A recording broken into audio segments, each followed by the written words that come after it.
With Dream being the most popular Minecraft streamer and the fastest growing YouTuber at the moment, it comes as no surprise that people will want to know what he looks like and where he lives. Now this has a lot of implications on someone's personal life and mental health, which is why these Dream stands need to just stop what they're doing. The first reason I come up with is that he would get harassed in real life beyond belief if he revealed his face, which is why I don't think he is, because he said, I think it was in a live stream, that he would either go bald or he would show his face, which is a pretty big claim to make, especially when you're the fastest growing YouTuber on the platform. So I don't think he is going to reveal his face, but if he does, it'll have a serious amount of implications on his personal life. And I think him not revealing his face also does better for his channel because people keep thinking about what he looks like and it sort of keeps the illusion there and we watch him more for his personality, not for what he looks like.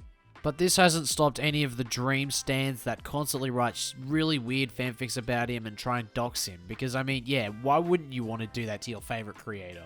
I just don't understand the point of view of what these people think. Like, what are these people thinking when they do these stupid things? And the thing is, you can't really win against a stan because as soon as you call them out for doing something that you don't like, they'll just call you the worst person in the world for it. And that's sort of why Dream's in a really bad position with these stans at the moment, is because they'll literally always win with every single argument that he puts down. Oh yeah, hey Dream, guess what? I bought all of your merch, and I bought all of your YouTubes, and I bought George's YouTubes and Sapnap's YouTubes. Can I please get a DM with your face, please? I would really love to see your face and see what you look like, because I'm being such a nice fan to you. I'm sure you care about your fans. Yeah, no, sorry, I don't do that to my fans. I don't want to reveal my face yet. I'm so sorry, but I will give you a special gift though. Oh, what the hell? You're the worst creator in the world. Why would you do this? You actually hate your fans, don't you? Yeah, you know what? Unsubbed. I never liked you. You're such a bad creator. I'm gonna burn your merch and throw your YouTubes in the trash. And no matter what, the stands are still going to be around. And very similarly to the K-pop stands, these stands just never shut up. And if you criticize anything that they say or do, they will go off on an entire rant just to tell you otherwise.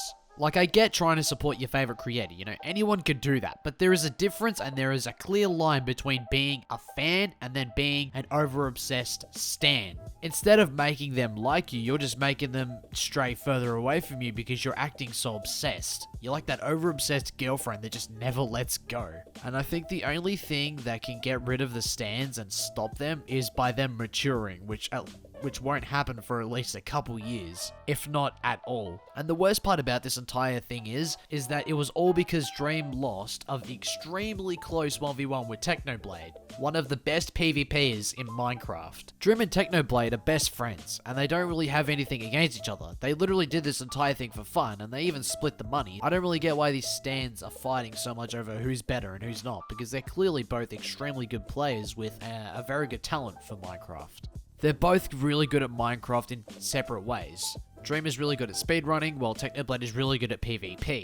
So I don't really know why people compare them all the time, because they both are really good, but just in separate categories. And the thing is, I watch Dream every day. I watch all of his uploads because he's really good at Minecraft, and his uploads are actually really entertaining.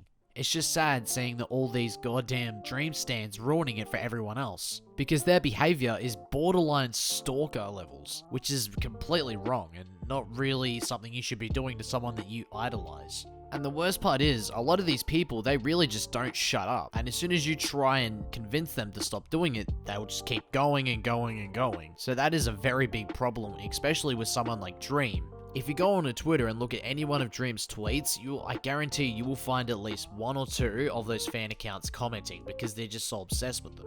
But I'm not really worried about those people. Those people can do whatever the hell they want. It's just the people who try and idolize them as some sort of god, they've got to stop doing that and look at them as people. And the thing is, it really does hurt Dream's image because, you know, people that look up to Dream and see Dream as this really nice person, because he is a nice person, they'll see his fan base and see all of these stans going crazy over him, just like all the girls back in 2012 are going crazy over Justin Bieber. And we all know how that turned out for Justin Bieber. He ended up turning into some sort of drug addict and whatnot, doing all this stupid crap. And obviously, Dream, I hope he doesn't do that, because having this much pressure on you as a content creator is definitely tough to deal with. And I'm pretty sure Dream has the necessary sort of willpower to do it, because he had a full plan and stuff for YouTube. And I just think that the stans have just got to calm down a little bit. And that's quite an understatement if you ask me. I'm trying to be as polite as possible because I'm not really, you know, a fan of the stans, but I can definitely see why they do it. It's just very weird on what they do to try and get their attention, because they will do anything to get a retweet from Dream.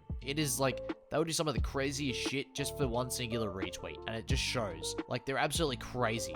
The problem with social media and online interaction is that it's really parasocial. Parasocial interaction refers to a kind of psychological relationship experienced by an audience in their meditated encounters with performers in the mass media, particularly on television. Viewers or listeners come to consider media personalities as friends, despite having limited interactions with them. Basically meaning that it's a one-way sort of friendship, and that sort of ruins the entire, like, I guess, relationship between the streamer and the viewer. And this is mainly why I don't really, watch streams that much, because it's very, very boring, and it really only matters if they can actually talk to you, because it feels like you're actually there with someone. If you're just watching someone play games, it feels less about you being friends with them than you just watching them because they're your favorite, YouTuber or streamer. They don't really feel like a friend, and that's sort of why I myself don't watch that many big streamers. And with streaming being so parasocial, of course stuff like this would happen. People become really lonely and they want to know the streamer more personally, which means that the streamer has to open up and show things that he usually wouldn't about his social life and about his personal life.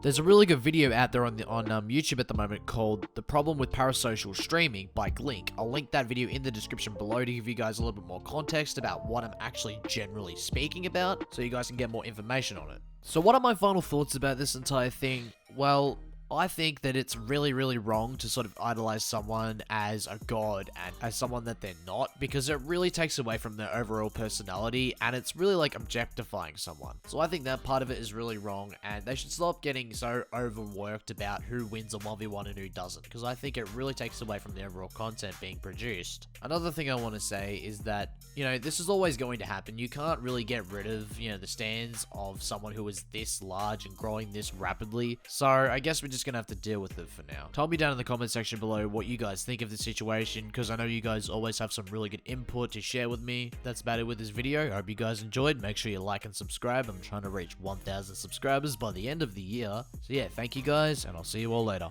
Peace. I feel that bitch from the back. She give me neck like a giraffe. And I got diamonds on me. Bitch, what you think about that? Get the fuck out of my face. I keep the racks in my safe. I get the bands on the regular, trying to compete, better pick up your